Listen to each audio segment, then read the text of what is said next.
Olá, querido aluno, seja bem-vindo à correção do percurso formativo 7.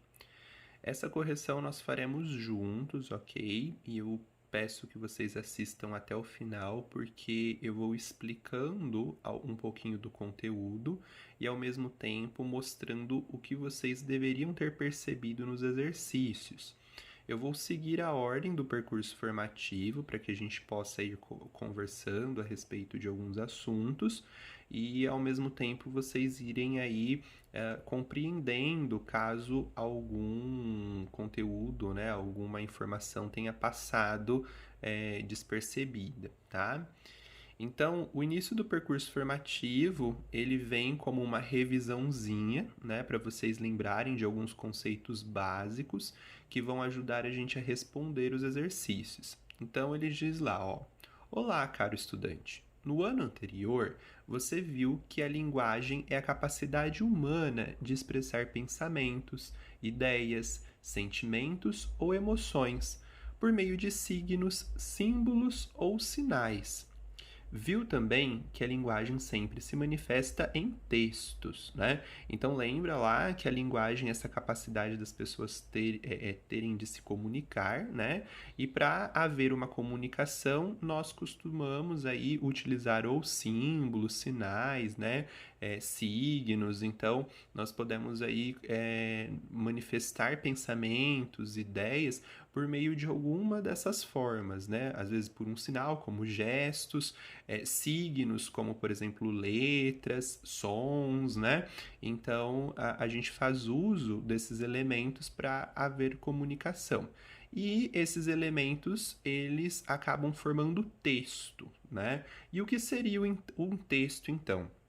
O texto, aliás, é tudo aquilo que transmite uma informação completa ao receptor, né? Então, se transmite informação e essa informação faz sentido, né? E isso a gente chama de texto, né?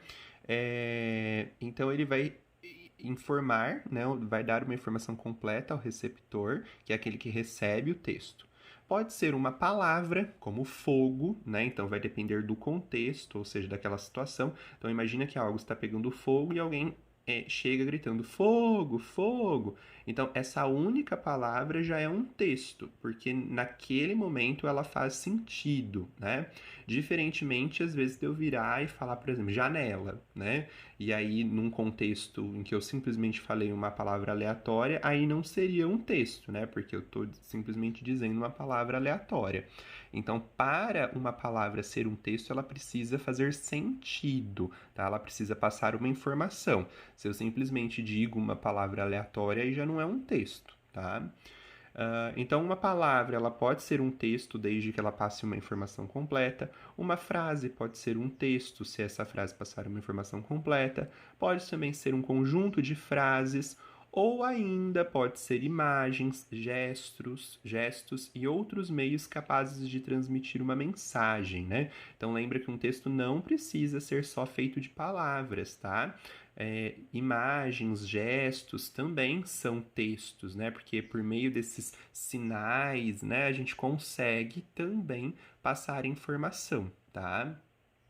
Então, se eu consigo passar informação ao receptor, uma informação completa que é possível interpretar, aquilo que eu estou utilizando para passar a informação é um texto, tá? Um texto ele pode ser construído, portanto, por uma linguagem verbal, que é a linguagem que usa palavras, tá? A linguagem não verbal, que é quando não usa palavras para construir o texto, ou a linguagem mista, que é quando eu junto as duas, né? A verbal, que é a palavra, e a não verbal, que é outra forma, por exemplo, imagens, gestos. Quando eu junto as duas, eu formo um texto misto, tá?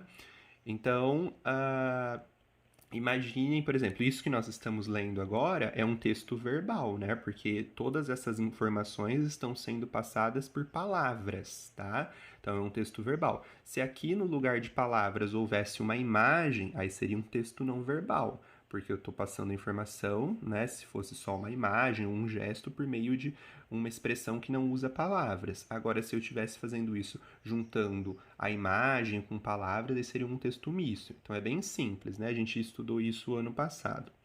É importante compreender que para construir o sentido de um texto é sempre necessário analisar o contexto, né? O que seria o contexto?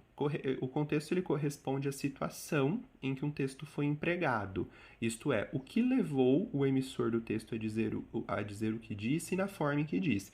Então, todo texto ele é construído dentro de um contexto, ou seja, de uma situação. E é essa situação que faz o emissor, né, aquele que produziu o texto, dizer aquilo que disse, né? Então, a gente vai, por meio do contexto eu consigo perceber quem é que disse, por que ele disse aquilo, né? O que levou ele a dizer. Então, é o contexto, é a situação que me passa essas informações. Por isso que quando eu interpreto um texto, eu preciso não só ler o que está lá nas palavrinhas ou observar a imagem, mas eu preciso entender o contexto, a situação em que aquilo foi dito, para compreender o texto corretamente, tá? Então, a questão 1. Leia o texto a seguir. Faz séculos que caminho pelas praias e nunca vi água viva assim. Uma espécie nova, uma mutação, será radioativa? Melhor mostrar para o papai. Ele adora ver essas coisas. Letra A. Ao ler o texto, você foi capaz de tirar algumas informações, correto? Você percebeu, por exemplo, que o assunto principal do texto é. Então, qual é o assunto principal desse texto aí, dessas frases que nós lemos, né? Seria o quê? O fato de alguém ter encontrado algo na praia, aparentemente uma espécie desconhecida de água viva, né? Então, essa é a informação principal. Alguém encontrou algo na praia que parece ser uma água viva, né? Esse é o texto, a informação principal. Não é a frequência de idas à praia, né? Não é isso, porque não focamos nessa informação, e nem a curiosidade do pai. Ele diz apenas que o pai, né, gosta de ver aquilo, mas ele não foca nisso, né? Então, a informação principal está nesse fato de que ele encontrou algo na praia, né? E que ele vai mostrar para o pai. Então, isso são informações que eu consigo tirar, tá, desse texto. Apesar de ser possível ler as frases e obter algumas informações do texto, você deve ter sentido que faltou algo, correto? Bom, não sei vocês, mas eu senti, né? Eu senti falta de algumas informações, como por exemplo, quem é que disse isso? O que é que ele viu, né? Realmente é uma água viva, né?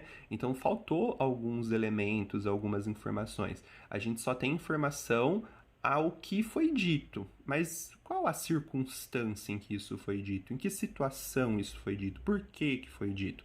Então eu estou precisando de mais informações para compreender isso, né? Então eu senti falta sim, né? O que você está sentindo falta, tá? É o contexto. Então, o que você sente falta e o que está faltando, né? Quem é que disse, por que disse, em que circunstância, o que levou ele a dizer isso. O que faz você sentir falta isso é porque está faltando o contexto, ou seja, a situação em que essa fala foi dita, tá? Por isso que dá essa impressão de que está faltando algo. Para compreendermos melhor o texto e obtermos uma interpretação mais precisa, precisamos sempre ter informações de quem disse, por que disse, quando disse e sobre o que está dizendo, tá? Então, olha agora o texto original, como agora faz muito mais sentido, né? Porque o texto original ele foi tirado, na verdade, de uma tirinha. Então, a gente só estava lendo, na verdade, as palavras, né? A fala do Armandinho, que é esse personagem aí. A gente não estava lendo, a gente não tinha visto onde ele estava, né? Por que ele disse isso. Então, a gente só estava, na verdade, lendo as falas dele. Como a gente perdeu o contexto, a gente não estava vendo em que situação aquilo foi dito, pareceu fazer menos sentido, né? Agora vamos ver o texto original para ver como faz muito mais sentido, ó. No primeiro quadrinho, o Armandinho fala: faz séculos que caminho pelas praias e nunca vi água viva assim. E aí, tá vendo? Por que ele disse isso? Porque ele tá andando pela praia e viu algo na areia, tá? Aí ele pega um pedaço de madeira, vai ali mexer, né, para ver o que é. Aí ele se questiona, ó, uma espécie nova, uma mutação, será radioativa? Melhor mostrar para o papai. E aí o terceiro quadrinho, ele segue andando agora com esse objeto em mãos, né, na verdade num pedaço de madeira, e ele comenta, ele adora ver esses tipos, essas coisas, né?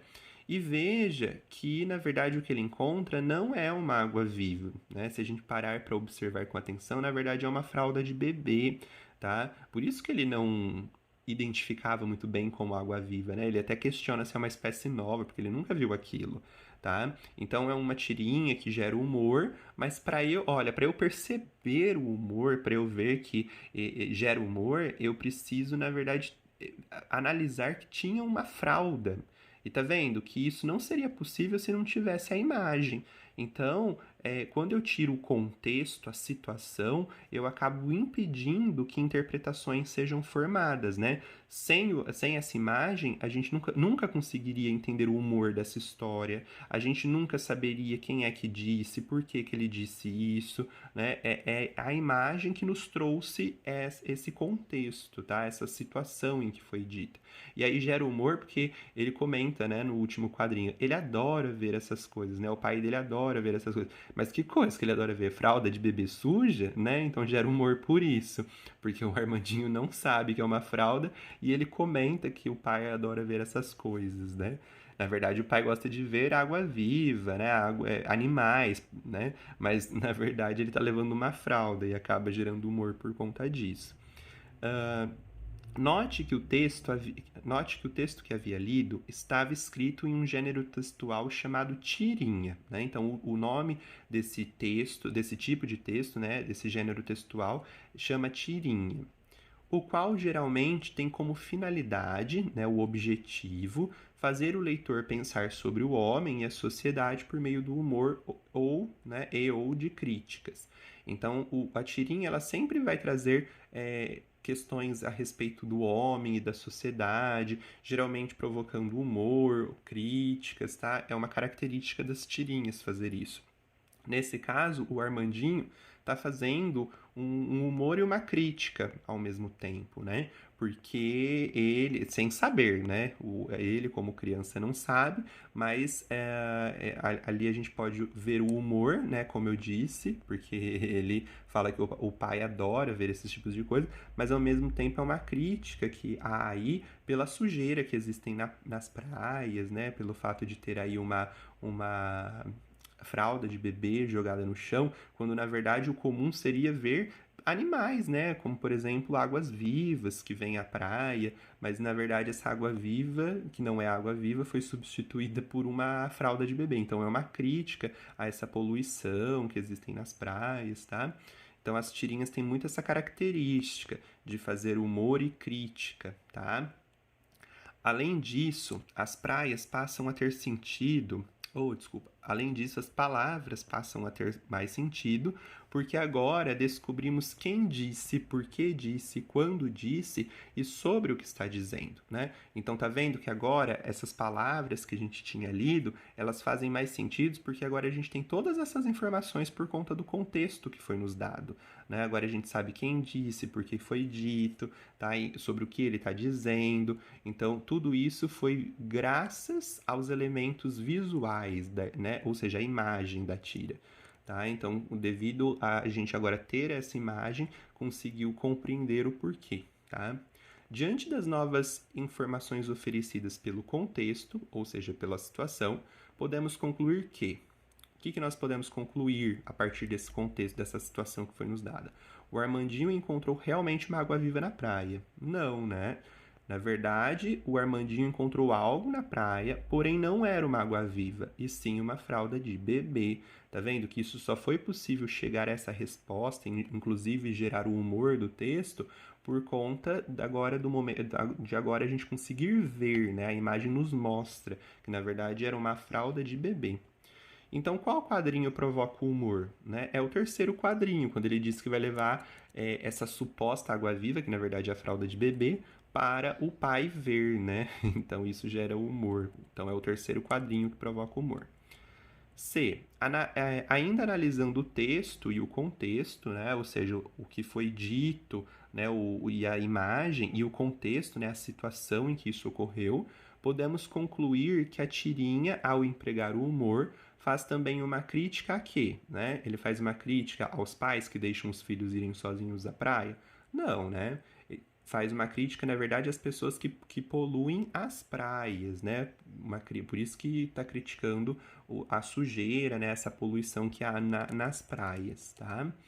E lembrem que, ó, nesse caso aqui, só resgatando o que a gente comentou lá no início, isso daqui é um exemplo de linguagem mista, tá? É um texto misto, porque tem a imagem, né, que é os elementos visuais, então eu tiro interpretações por meio da imagem, ó, eu vejo a fralda de bebê, né, então eu consigo compreender a situação, então isso é um texto não verbal, mas ao mesmo tempo tem palavras, né? Então quando eu junto um texto verbal, que são as palavras, e ao mesmo tempo um texto não verbal, que é a imagem, os gestos, quando eu junto tudo em um único texto, isso é um texto misto, tá? Porque eu misturei linguagem verbal e linguagem não verbal no mesmo texto, tá? Então a tirinha aí é um exemplo de texto misto, tá?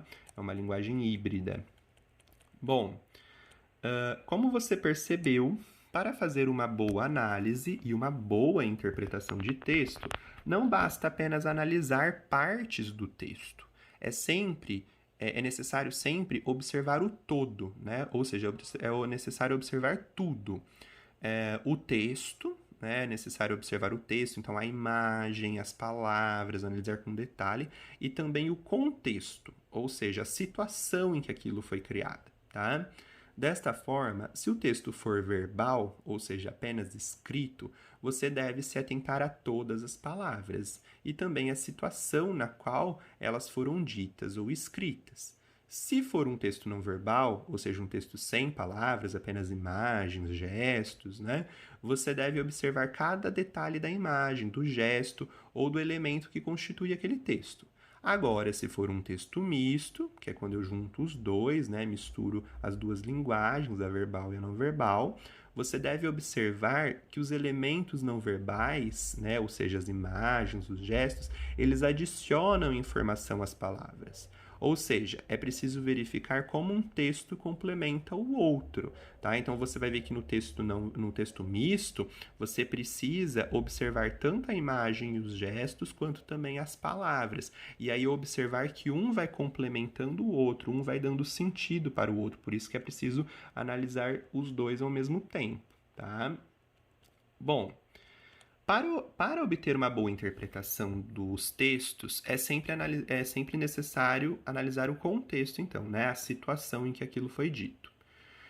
Pois o sentido de uma palavra, ele pode mudar de acordo com o contexto. Isso é importante, tá, gente? Às vezes uma palavra tem um sentido em uma situação, em um determinado contexto, mas ela adquire outro sentido num outro contexto, né? Então, por exemplo, veja essas duas situações que usam a mesma palavra, tá? Mas o sentido empregado é diferente, tá? Porque ele muda de acordo com o contexto. A Ana, que é uma estudante de biologia, diz para uma amiga, na primeira situação: hoje teremos aulas sobre as cobras nativas do Brasil. Então, olha, ela diz isso para a amiga, né, que elas terão aulas sobre cobras nativas do Brasil. Até aí tudo bem, né? Significa que ela vai ter aulas de serpentes, né, sobre esses animais. Então, ok. Agora, na segunda situação, ela também utiliza a palavra cobra, mas agora olha como o contexto muda, a situação muda, né? A Ana, que é a estudante de biologia, ela diz para uma amiga: a Cristina é uma cobra, né?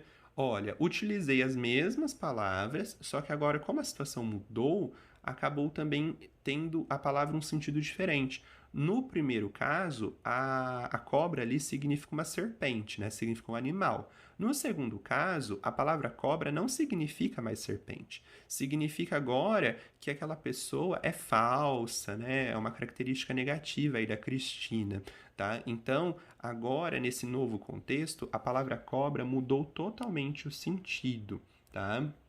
Bom, note que em ambas as situações a palavra cobra, então, aparece, porém empregada em contextos diferentes, tá? E isso modifica completamente o sentido. Na primeira situação, a cobra refere-se ao animal, né, a serpente, e na segunda, significa que Cristina é uma pessoa falsa ou traiçoeira. As palavras, expressões ou frases inteiras, elas podem mudar de acordo com o contexto em que forem empregadas, por isso que é necessário entender então o contexto, a situação, tá? E essas palavras ou essas frases, elas podem então expressar um significado original, né, que é aquele significado do dicionário. E quando isso acontecer, quando ela significar algo que está no dicionário, né, tiver um sentido real, a gente fala que o sentido empregado é o denotativo, tá? Quando então vocês ouvirem essa palavra denotativo, ou também chamado de literal, significa que a palavra está no sentido verdadeiro dela, no sentido do dicionário, aquele sentido real. Agora, quando você empregar uma palavra, uma frase, né, uma ideia que você criou, né, por meio de semelhanças, né, passou por um processo criativo, você chama isso de sentido conotativo, tá? Que é também chamado de sentido figurado. Então, quando você inventa, né, um sentido novo que não corresponde ao sentido do dicionário, é um sentido conotativo, tá? Então, por exemplo, na primeira situação aqui, quando fala que vai estudar as cobras do Brasil, né, aqui é um sentido denotativo, porque é o sentido cobra aqui está no sentido do dicionário, né, no sentido verdadeiro. Se você procura a cobra no dicionário, você vai encontrar que são serpentes, né, são animais. Então aí é o sentido denotativo, né, o sentido literal.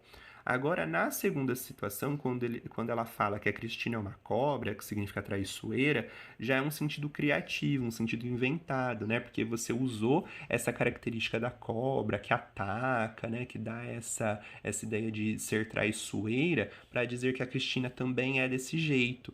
Então, quando você fez isso, você acionou um sentido criativo. Então, cobra aí, nesse segundo caso, seria uma linguagem conotativa, né? Uma linguagem figurada, tá? Bom, agora vamos ver as frases aqui para a gente dizer se ela é denotativa ou conotativa, tá? Eu vou colocar D para quando for denotativa e C para quando for conotativa. Basta eu pensar se essa frase está no sentido real, no sentido do dicionário, e aí ela vai ser denotativa, ou se ela está no sentido criado, inventado, que aí vai ser o sentido conotativo, tá? E ó, uma dica para lembrar. Lembra que denotativo vem de dicionário, né? Então é o sentido real do dicionário. E C de conotativo é o C de criativo, né? De quando você cria significados novos, tá? É uma forma aí de lembrar. Então, ó, quebrei o espelho do banheiro. Bom, uma informação comum, né? Normal, tá no sentido verdadeiro. Espelho aí é um sentido real, né? O espelho, que é aquilo que a gente vê, o reflexo. Então, é de denotativo. Todas as palavras estão no sentido do dicionário real. Agora, se eu falar assim, por exemplo, o espelho da minha alma, né? Tá vendo? Aí é um sentido criativo, que significa que reflete o nosso interior, né? Então aí já é um sentido criativo para espelho. Mas nesse caso aqui é um sentido real do dicionário. Então é de denotação, né? Sentido denotativo, tá? Este jovem tem um coração de ouro. Olha, coração de ouro? Será que tem como um coração ter ouro? Será que tem como um coração ser formado de ouro? Não, né? Então não é o sentido real, não é o sentido de ouro do dicionário aí, né? Na verdade quer dizer que que ele é um jovem bom, né? Uma pessoa boa. Então, como eu usei uma linguagem criativa, né, para dizer que ele é uma pessoa boa, então é o C aí de conotação, né? Que significa que é uma linguagem criativa, inventada, que não corresponde ao sentido do dicionário. Meu pai fez um transplante de coração. Aí, ó, já é uma informação comum, normal, né? Significa realmente o sentido do dicionário. Transplante, né? Que pegou um coração e transplantou para outro, né? Então aí é o D de denotação, tá? O leão é o rei da selva. Será que tem como um leão ser um rei? Não tem, né? Rei quem é são pessoas, porque faz parte de um sistema político, de governo, tá? Então não tem como um leão, que é um animal que não é racional, né, ser rei, não tem jeito. Isso daí é uma força de expressão que nós usamos para dizer que ele domina tudo lá, tá? Então aí, como é uma ideia criativa, então é C de conotação, tá? Atira os olhos ao mar. Ó, tem como a gente pegar o olho e jogar no mar, né? Assim, no sentido. Ter como tem, né? Mas isso daí é uma expressão para dizer que você está atento, tá? Então é ser de criativo, né? De conotativo aqui. O sol esconde-se atrás da montanha.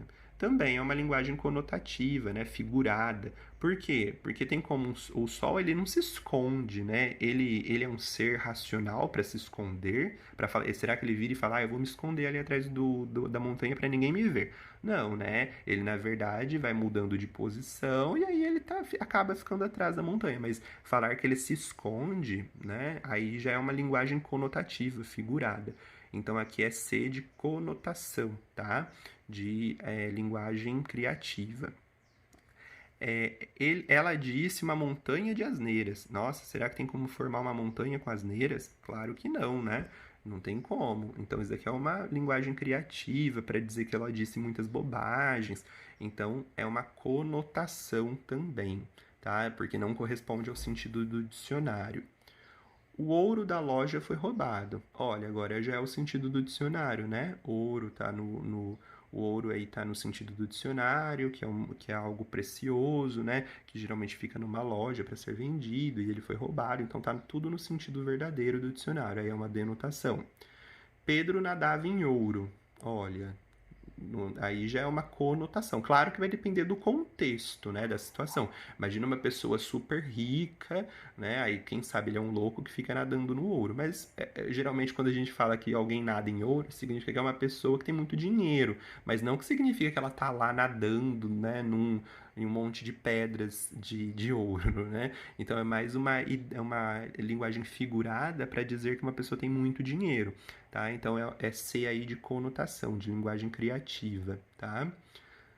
Não gosto nada de sapos, ó. E tudo bem, né? Tá no sentido do dicionário, verdadeiro, significa que eu não gosto desse tipo de animal, então é denotação.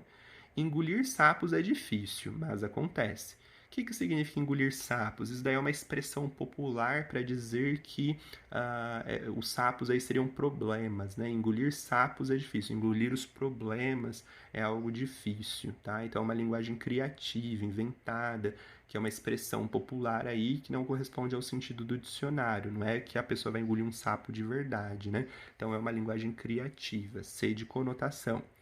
Você é mau, tem uma pedra tem um coração de pedra. Olha, tem como alguém ter uma pedra no lugar do coração? Não, né? Ou tem como um coração formar de pedra? Também não. Então é uma linguagem criativa para dizer que ele é uma pessoa muito difícil, né? Uma pessoa que não deixa os sentimentos prevalecerem, né? Então ele tem um coração de pedra, tá? Uma linguagem então criativa, inventada, que não corresponde ao sentido dicionário. E a última diz o seguinte: uma pedra feriu-lhe a cara, né? Aí está no sentido do dicionário, sentido real, né? Significa que uma pedra atingiu essa pessoa, né? E machucou. Então, tá no sentido do dicionário, né? De denotativo, é o sentido real. Na questão 4, a gente precisa explicar o significado dessas palavras, né? Dessas frases, porque como ela tá no sentido, todas elas aí estão no sentido conotativo, que é o sentido criativo, significa que são palavras que não estão no sentido do dicionário, né? Todas estão aqui, nesse caso aqui, nessas frases, todas estão aí no sentido conotativo, um sentido inventado. E aí o que significa então dizer, por exemplo, o leão é o rei da selva, né? Significa que o leão é o predador, né? Significa que ele domina o território e por isso ele é tido como um rei, né? Mas é diferente do rei que nós temos, né? Aqui no mundo aí, né? Como já existiu muitos lugares que tiveram reis, porque o rei dá essa ideia de domínio de território, de que manda, né? Então, quando a gente fala que o leão é o rei da selva, a gente quer transmitir essa informação de que o leão é um predador que domina territórios, tá? Mas que não tem nada a ver com a questão política, né? De sistema político. Então, por isso que é uma linguagem criativa, inventada, tá? Agora vamos ver essa outra linguagem criativa aqui, tá? Que também é um exemplo de conotação, que é quando este jovem tem um coração de ouro. O que significa que tem um coração de ouro? Significa que é uma pessoa, se trata de uma pessoa, de uma boa pessoa, né? Que sempre faz o bem aos outros, tá? É isso que significa. Atira os olhos ao mar, o que significa? Que é uma pessoa que observa tudo com atenção, Ela disse uma montanha de asneiras. O que significa, né? Uma montanha de asneiras. Por que é criativo dizer isso? Porque significa que ela falou um monte de bobeira, né? São informações infundadas. Então, tá vendo? Eu poderia virar e falar assim, ó, ela disse um monte de bobagens, né? Um monte de bobeiras. Poderia dizer dessa forma, mas em vez disso, a pessoa que escreveu, né, escolheu aí dizer montanha de asneiras. Né? A gente às vezes faz isso, em vez de usar palavras do dicionário para passar informações, a gente cria ideias diferentes para ser mais criativo. Então, quando eu digo que é uma montanha de asneiras, significa que são muitas bobeiras, mas é uma maneira mais criativa de dizer, tá? Por isso que nesse caso é uma conotação, tá? E a questão 5. Volte então lá à tirinha do Armandinho e responda. Quando o Armandinho fala, faz séculos que caminho pela praia, quanto tempo equivale a um século, gente? Um século equivale a 100 anos, tá? Lembre, então, por exemplo, ó, uma década são 10 anos, tá? Então, uma década são 10 anos. Agora, quando eu falo um século, aí equivale a 100 anos. O milênio significa 1000 anos, tá? Então, quando ele fala faz séculos que caminho pela praia, significa que faz mais de 100 anos que ele caminha pela praia, né? Se a gente fosse pensar no sentido denotativo, no sentido do dicionário, é isso que significaria, que ele caminha pela praia já há mais de 100 anos. Mas será que é isso que ele quis dizer? Será que significa realmente que ele caminha mais de 100 anos pela praia, né? É, Provavelmente não, né? Com certeza não, porque ninguém vive mais de 100 anos aí, ainda mais se mantendo criança, como o Armandinho é. Então, esse faz séculos, na verdade, corresponde a uma linguagem criativa, né? Para dizer que ele caminha já faz muito tempo pela praia, vai há muitos anos, porém, isso não significa que mais de 100 anos, né? É um exagero para dizer que ele já foi bastante tempo à praia. B. A palavra séculos, ela está no singular ou no plural? Como você chegou a essa conclusão? Bom, gente, séculos está no plural, né? E como que eu consigo perceber que séculos está no plural? Por conta do sufixo S, né? Toda vez quando a gente coloca, né, o S nas palavras, em algumas palavras, a gente acaba gerando o plural dessas palavras. Então, por exemplo, mesa, mesas, né? Mesa é uma só, mesas corresponde a mais de uma. Se eu disser, por exemplo, ventilador, ventiladores, aí eu coloquei o ES, né? O ES também é um sufixo de plural, quando eu acrescento o ES. E aí também indica plural. Piscina, piscinas, tá vendo? Então, esse sufixo, que é o que vem depois do radical, né? Quando eu acrescento, eu dou a ideia de plural. Então, quando eu digo séculos, significa que é mais de um século, né? Significa que não é um século só, não são só 100 anos. Talvez sejam 2, 3, 4 séculos, né? Significa que então, 200, 300, 400 anos, né? Significa que é mais de um século, tá? Então, séculos está no singular ou no plural, né? Está no plural, né? Indicando, portanto, que é mais de um século. Foi possível chegar a essa conclusão por causa do sufixo S, que se junta às palavras para indicar o plural, tá? Sendo o Armandinho uma criança, é possível que ele tenha caminhado séculos pela praia? Não, né, gente? Nenhuma criança vive tantos anos assim. Então, quando ele diz que caminhou séculos, na verdade, ele está exagerando, né? Para dizer que ele já foi muitas vezes, mas não significa que já faz mais de 100 anos que ele vai na praia. O que ele quis dizer, então, né? A expressão faz séculos é uma figura de linguagem do exagero, né? Um exagero intencional. É uma força de expressão para dizer que faz tempo que ele vai à praia para caminhar. Mas claro que isso não significa que faz mais de 100 anos, né? Significa que já faz muito tempo, muitos anos, mas não mais de 100, né? Então é um exagero, é uma linguagem criativa para dar essa ideia de exagero intencional, tá? Conclua. Faz séculos que caminho pela praia corresponde a uma expressão literal ou figurada, né? Lembra que a literal é denotativa do dicionário e figurada já é o sentido criativo, né? Então, óbvio que corresponde ao sentido figurado, né? Conotativo, que é esse sentido inventado para dizer apenas que ele faz muito tempo que vai lá, tá? Então, ó, corresponde a uma expressão figurada, conotativa, pois é um exagero. Nenhum ser humano seria capaz de viver tanto tempo. Desta forma, é uma expressão utilizada de maneira criativa para dizer que faz muito tempo que ele vai à praia, tá? Assinale a alternativa que contém o mesmo recurso criativo. Gente, é o mesmo recurso criativo. Qual recurso criativo é esse? É o do exagero. Eu tenho que assinalar qual dessas alternativas corresponde a um exagero intencional, né? Um exagero criativo que foi feito para dizer que faz muito tempo algo, tá? No ano passado, visitei minha mãe. Olha, até aí está no sentido real do dicionário, né? O sentido denotativo. Porque, ok, ano passado eu posso ter visitado minha mãe, está no sentido normal, né? O significado do dicionário, né? Ano passado significa que já faz aí um ano, visitar, está no sentido real, tá? Então, não tem nenhum segredo. Então, não é essa. Faz séculos que o Império Romano não existe mais. Essa daí é o que todo mundo caiu. Todo mundo, só porque viu faz séculos, já quis ir nela. Mas não, gente. Você precisa sim, perceber se é o sentido real, o sentido, né, do dicionário, que corresponde a mais de 100 anos, ou se é um sentido criativo, né, inventado. Quando ele fala que faz séculos que o Império Romano não existe mais, tá no sentido real, né, no sentido de séculos aí de mais de 100 anos mesmo.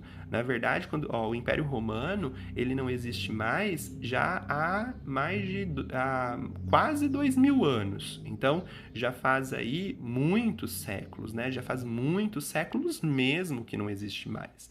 Então tá no sentido verdadeiro, no sentido real, porque séculos aí realmente corresponde a muito mais de 100 anos, tá? Então aí corresponde a quase 2000 anos, né? Então tá no sentido verdadeiro. Então não é essa. Isso daqui não é exagero intencional, tá? É verdade essa informação. Agora olha o outro. Estou com fome. Faz décadas que não como nada. Agora é um sentido criativo, inventado para dizer que, nossa, faz muito tempo que eu não como, né? Mas significa que faz décadas? Década significa mais de 10 anos, né? Uma década, 10 anos. Como está no plural, significa que faz muito mais que uma década, muito mais que 10 anos.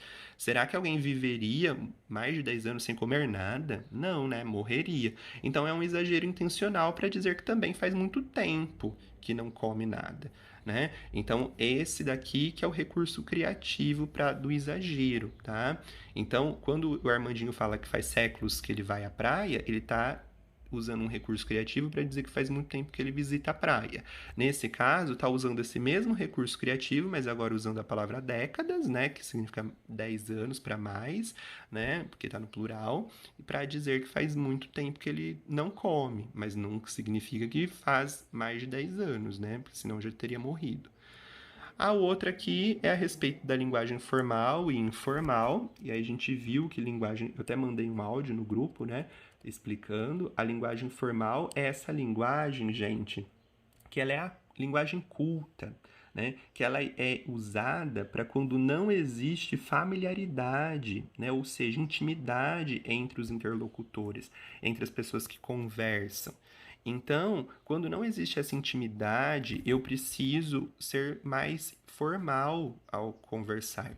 E aí eu vou respeitar as regras gramaticais, eu vou seguir as regras, eu vou usar uma pronúncia clara e correta das palavras, então não posso cometer erros de ortografia, não posso cometer erros de pronúncia, porque eu tenho que ser o mais formal possível. Um vocabulário rico e vasto, então vou usar palavras diversas, tá? Porque eu vou ser formal, justamente porque eu não tenho intimidade com os interlocutores e eu quero mostrar que eu sou culto, ou seja, que eu tenho conhecimento linguístico, tá?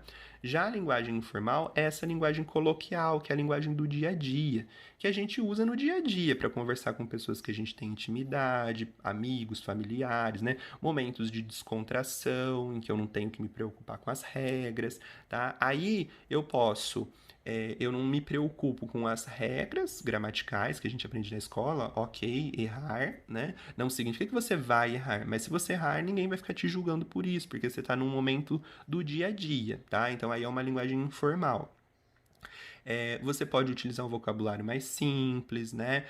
Expressões mais populares, pode usar gírias, né? Também não tem problema, tá? Você pode acabar usando aí palavras abreviadas, como, por exemplo, se, pra, tá, né? São palavras abreviadas, porque o se seria você, o pra seria para. Então, são palavras que você vai abreviando ali na fala ou na escrita, porque essa situação te permite isso, porque é um momento de descontração, de intimidade, que ninguém vai te julgar por estar cometendo esses erros, tá?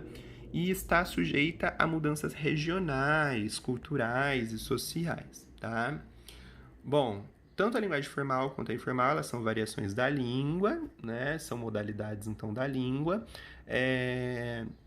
Que você tem que adequar aos seus contextos comunicativos. Então, se eu estou numa situação mais formal, com pessoa que eu não tenho intimidade, com uma pessoa que eu tenho respeito, aí eu vou ter que usar uma linguagem mais culta, né? Porque eu estou naquela linguagem mais formal, então não posso cometer erros, preciso usar um vocabulário mais formal, tá? Não posso abreviar palavras, porque aquela situação me exige aquilo.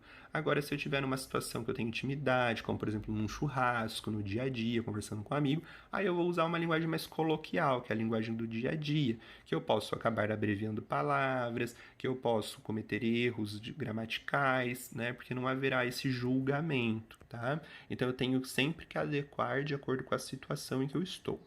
Bom, quando o Armandinho fala assim, ó, melhor mostrar pro papai, veja que esse pro papai é uma abreviação, né? Então a abreviação ela tá dentro da linguagem informal, porque é um momento de descontração, um momento que eu não me preocupo no jeito que eu tô dizendo, justamente porque o Armandinho tá falando com ele mesmo, né? Ele tá ali na praia falando que vai mostrar para o pai, então ele não tem preocupação em ter que acertar a regra gramatical. Ninguém tá ali ouvindo, julgando, ele não tá num contexto formal, né? Então ele tá ali falando consigo, então é uma linguagem informal que ele tá empregando, né?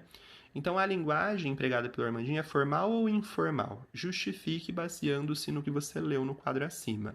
Então, ó, trata-se de uma linguagem informal, pois há um desvio, né, um errinho aí da norma padrão, das regras, tá? Quando ele usa a palavra pro, tá? Que é uma abreviação, que significa, na verdade, para o, né? Então, melhor mostrar para o papai, tá? Quando ele usa o pro, ele comete esse desvio da norma padrão e isso só é possível, né? Porque ele está aí num momento informal. Se ele tivesse num momento formal, ele teria mais cuidado ao dizer, né?